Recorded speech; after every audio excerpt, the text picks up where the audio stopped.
Earlier this year, Tesla announced the Model Y, which completes their sexy lineup of cars. So you got the Model S, the Model 3, the Model X, and the Model Y now, which is sexy, as you can see up here. So when the Model Y first rolled out at the announcement event back in March, people were actually a little confused. They were like, isn't this a Model 3? Because it looks pretty much exactly the same. But upon further inspection, you can see that it's clearly a good deal larger than the Model 3. Basically, learning from past mistakes, Tesla decided to do it totally different. In the past, they took the Model S and then they made a basically completely different car with the Model X. And that was pretty tough for them with production. And then with the Model 3, they decided, let's just take most of that and make the Model Y. So the Model Y is actually about 75% of the same parts as the Model 3. This allows them to efficiently produce the Model Y based on what they've been doing with the Model 3 and just alter a few things, and they pretty much have the Model 3 down now. As we know, Tesla had what they called production hell when they were ramping up production of the Model 3, and they had a lot of issues, and now at this point they're doing fine, but they had a lot of issues at first, and they're trying to avoid that with the Model Y. So in Q3 of 2019, we know that Tesla delivered about 79,600 Model 3s. So they're very much on track with those, and they've ramped up production well, and they're looking to do the same with the Model Y, and they have all this experience now with the Model 3 that they can just apply it to the Model Y. And yes, the Model Y is supposed to be produced at their Fremont factory, which is in Fremont, California, so they're one of the only auto manufacturers actually assembling cars in the United States. So basically the Model Y is just a little bit larger, slower, more expensive Model 3. And they're aimed at the crossover SUV market with this. That's exactly what Tesla set out to do. It might sound like it's just a little bit slower and a little bit bigger. Why would people want this? But it's for someone who wants something a little bit bigger than the Model 3, but they don't want a full SUV, or they don't want to go for the Model S because it gets expensive. To start with, the design of the Model Y is essentially the same as the Model 3, but it's about 10% bigger overall, so it's a little bit taller, and the trunk opens up to a hatchback. Additionally, the panoramic roof on the Model Y is actually a little bit bigger. It doesn't have that beam down the middle, kind of over where the driver's head is, like the Model 3 does. It actually goes all the way back to the back before it has a beam, so it's a little bit more panoramic than the Model 3's all-glass roof. Both of these cars have a really low drag coefficient, so basically that just means that they're very aerodynamic and they don't get a lot of drag on the road. Inside the Model Y, it's essentially the same exact thing as the Model 3, except it's just a little bit bigger. So it's got the same 15-inch touchscreen there that controls mostly everything. The seats are actually the exact same seats as the Model 3, except they're on risers because they can sit a little bit higher and there's more headroom because the car is a little bit taller. Additionally, there's a lot more room in the back of the car for those 3 passengers in the back, but on top of that, they're actually offering a 7-seat option. So it's likely that these last 2 seats in the third row are mostly just for children or for small adults because they seem to be very small in all the photos we've seen,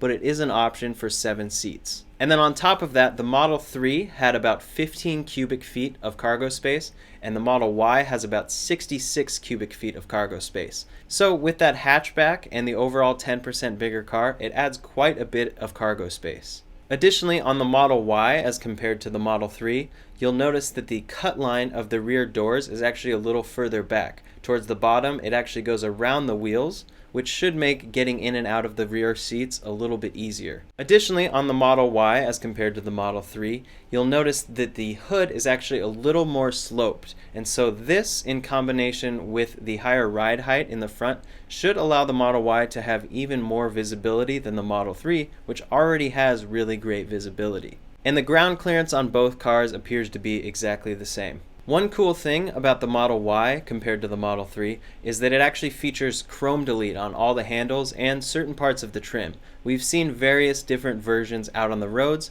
but the official photos and the official one that they announced was full chrome delete, and this is something that a lot of Model 3 owners wish came with the Model 3, and it's an option that they end up adding later. They added chrome delete to their car so it doesn't actually have the chrome on those handles. So it looks like the Model Y is going to come with this standard. Both cars are available in the same 5 paint options, and those include pearl white multi-coat, and that's the included one at no extra charge, and then solid black for an extra $1,000, or midnight silver metallic for an extra $1,000, deep blue metallic for an extra $1,000, or the red multi-coat for an extra $2,000. Both the Model 3 and the Model Y come with the same wheel options, the standard 18-inch Aero wheels, or for an extra $1,500, you can do the 19-inch Sport wheels. On top of that, if you buy the performance version of either of these cars, it will come with the 20-inch gray performance wheels. Both of these cars have the same exact interior options, so if you want to get all black, it's included,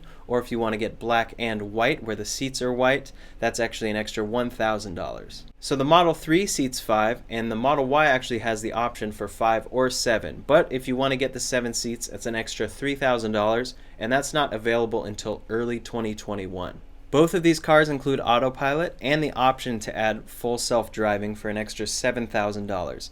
And it seems like Tesla's pretty confident that they're going to be feature complete with full self-driving by the time the Model Y comes out, because actually comparing them on the website, for the Model 3 it says coming later this year, recognize and respond to traffic lights and stop signs, as well as automatic driving on city streets. However, on the Model Y page, it merely just says both of those things and says that those are included. So it seems like they're predicting that if you buy that car now, by the time it actually comes out, those features are going to be included and they're not going to be coming at some later date. To me, that's pretty exciting, and we'll see what ends up happening there. Some people are totally confident that Tesla's going to deliver on this within the next year, and some people think they're never going to deliver on this. So we'll definitely see what happens. So if you order a Model 3 right now, that's going to get delivered in 2 to 3 weeks. Compared with the Model Y, it's not actually out yet. And last we heard officially from Tesla, they said it would be coming out in summer of 2020. And there are a lot of clues that are pointing to the fact that Tesla might actually be delivering this a little bit earlier. So if you want to see a complete breakdown of all the Model Y updates, you can click the link up here or the link in the description below where I detail all the updates and the rumors that it could possibly be coming as soon as March of 2020. Currently, Tesla sells the Model 3 in 3 trims, and that's Standard Range Plus, Long Range Dual Motor, and Performance. The Model Y is available in long-range rear-wheel drive, a dual-motor long-range, and a performance version. Technically speaking, both of these cars actually have another trim available, but they're just not listed on Tesla's website. So the standard range Model 3 actually still exists, and from everything I've heard, you can still get it from Tesla if you call them or go to a store directly, and that's the one that starts at $35,000. And then additionally, the standard range Model Y is supposed to come out in early 2021, but it's just not available yet on their website. It's pretty tough to compare these apples to apples because there are certain trims in the Model Y and the Model 3 and vice versa that just don't really correlate to each other, but I'll do my best. So if we compare the standard range Model 3, which is apparently available from Tesla via the phone or in store, and compare that to the standard range Model Y that's supposed to be coming out in early 2021, you have the standard range Model 3 at $35,000. It gets a range of 220 miles, a 0 to 60 of 5.6 seconds, and a top speed of 130 miles per hour. The standard range Model Y, on the other hand, was announced at $39,000, which is about $4,000 more than the standard range Model 3. However, all the other trims of the Model Y on the website have since gone up by $1,000, so it's likely that it could go up from anywhere to $1,000 to maybe $4,000 more. People have said $40,000 and other people have said $43,000, but let's go with $40,000. So the standard range Model Y is $40,000, and that gets 230 miles of range, a 0 to 60 of 5.9 seconds, and a top speed of 120 miles per hour. So comparing the two, in the Model Y, you're going to get about 10% more space, of course. It's going to cost about $5,000 more, and then you're going to get 10 more miles of range, but the 0 to 60 is going to be about 0.3 seconds slower, and the top speed is going to be 10 miles per hour slower. However, Tesla has updated the Model 3 on all the other variants via software updates, and they've actually added range to them. For example, the dual motor all-wheel drive now gets 322 miles of range as opposed to the previous 310, but we haven't even heard about this for the standard range since they don't update that one on their website, but it's likely that the range is increased and probably beats the Model Y. In any case, it's fairly similar specs, and the standard range Model 3 includes the partial premium interior, and it hasn't been announced yet for the Model Y, but it will probably be the same thing. Since these cars feature different trims, it's kind of hard to compare them one to one, but now I'll compare the standard range Plus Model 3 to the standard range Model Y. So the Model 3 Standard Range Plus is $39,490, and that gets a range of 250 miles, a 0 to 60 of 5.3 seconds, and a top speed of 140 miles per hour. And then again, with the Standard Range Model Y, it's probably $40,000, and that's going to get a range of 230 miles, a top speed of 120 miles per hour, and then a 0 to 60 of 5.9 seconds. So in the Standard Range Model Y, you pay about $500 more, or possibly more depending on the final price, and then you get 20 miles less range. You get a 0 to 60 that's about 0.6 seconds less, and then you get about 20 miles per hour less of a top speed.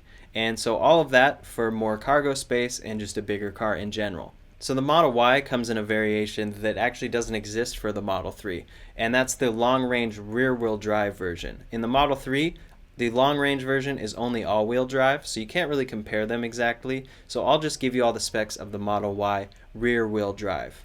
The long-range rear-wheel drive Model Y, which is the one I actually ordered, gets 300 miles of range, a 0 to 60 of 5.5 seconds, and a top speed of 130 miles per hour. So that's just by itself, and now we're going to move on to the dual-motor all-wheel drive long-range versions of the Model 3 and Model Y for comparison. So the Model 3 long-range all-wheel drive is $48,490, and that gets a range of 322 miles, a 0 to 60 of 4.4 seconds, and a top speed of 145 miles per hour. And that's compared to the long-range dual-motor Model Y, which gets 280 miles of range, a 0 to 60 of 4.8 seconds, and a top speed of 135 miles per hour.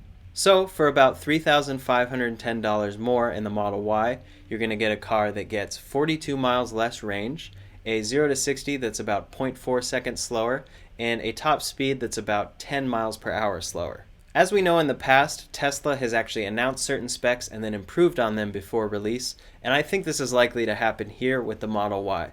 Because with the Model 3, they recently added about 12 miles of range to that via software updates, and they haven't obviously updated that number on the Model Y since. But since it's built off of the same platform as the Model 3, it's likely that the Model Y got those increases as well, but they just haven't updated them on the website. So my personal theory is that it'll be actually closer to 300 miles when the final Model Y comes out. To me, it doesn't make sense that all these other specs are only about 10 miles per hour slower, 0.4 seconds slower, 0 to 60, but then 42 miles of range difference. It seems like a big range decrease there, and I think it'll be closer to 300 when it actually comes out. But again, that's just my theory, and we'll see what the final numbers actually are. Alright, last up is the dual motor performance version of the Model 3 versus the Model Y. So the dual motor version of the Model 3 comes in at $56,990, and that gets a range of 310 miles, a 0 to 60 of 3.2 seconds, and then a top speed of 162 miles per hour. And then the Model Y performance comes in at $61,000. That gets a range of 280 miles, a 0 to 60 of 3.5 seconds, and a top speed of 150 miles per hour. So in the Model Y, for about $4,010 more, you're going to be getting 30 miles less range, a 0 to 60 that's about 0.3 seconds slower, and a top speed that's about 12 miles per hour slower.